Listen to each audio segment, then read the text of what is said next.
नमस्कार।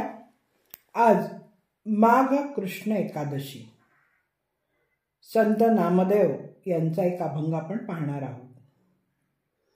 दिनांची माऊली आजी म्या देखिली, कटी ठेवून या कर उभे राहे विटेवर। मुकुट रत्नांचा साजिरा, वरी मोती यांचा तुरा, रूप लावण्य गोजिरे, हृदयी पदक साजिरे। कासे पिवळा पितांबर, चरणी ब्रिदाचा तोडर, भक्ता कृपेची सावली, नामा वंदी पायधुळी।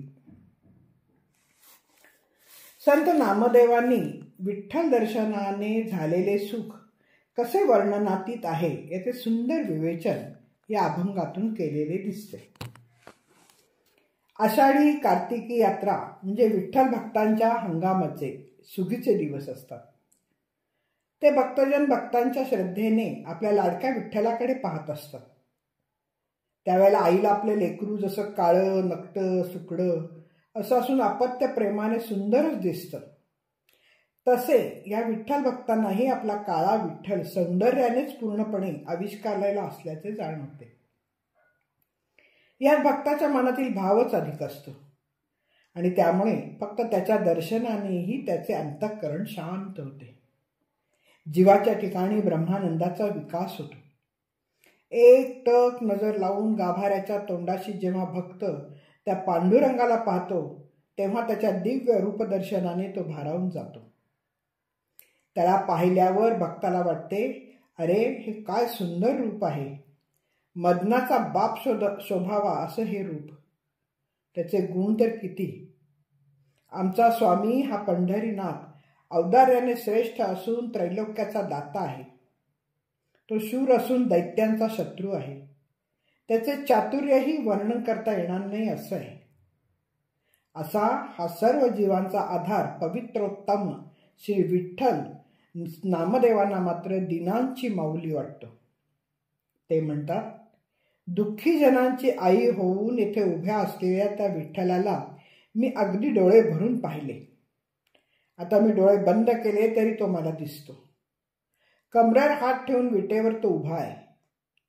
त्याने मोत्यांचा तुरा असलेला अत्यंत शोभिवंत रत्नांचा मुकुट मस्तकी धारण केल्याने तो विठ्ठल खूप सुंदर दिसत आहे।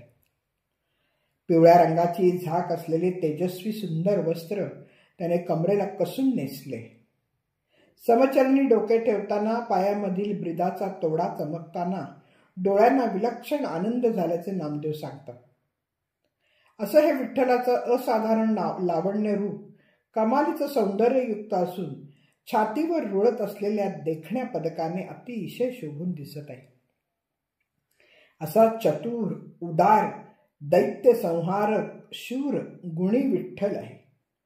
तो आम्हा भक्तांना मात्र कृपेची छाया देतो, प्रेमाची पाखर घालतो। अशा या विठ्ठलाच्या चरण धुळीने वंदन नामदेव मोठ्या भक्तिभावाने आणि प्रेमाने करताना दिसून येतात। संत नामदेवांना पंढरीच्या विठ्ठलाचे हे विलोभनीय रूप विलक्षण रीतीने आकर्षित करीत असल्याने ते कान नाक मुख डोळे न म्हणती पुरे याच्या दर्शनाने त्यांचे नाक कान डोळे सतत अतृप्तच राहतात। दर्शनाने प्रेमाचा आविष्कार झाला तरी मनाची तृप्ती मात्र होत नाही। विठ्ठलाच्या रूपाचा ध्यास लागलेल्या प्रत्येक भक्ताचे हे मनोगत आहे। त्याला त्या गाभाऱ्यातून विठ्ठलाच्या मूर्तीपासून हलू नये, दूर होऊ नये असंच वाटत असतं। नामदेवांची अभंगवाणी सरळ आणि सुबोध आहे, तरी त्यांचे हृदगत समजण्यासाठी नामदेव महाराजांशी तादात्म्य होणे अगदी अगत्याचे आहे। निळोबा म्हणतात, गुण लावण्याची खाणी, विठोजी मुकुटमणी सकळा आमचा।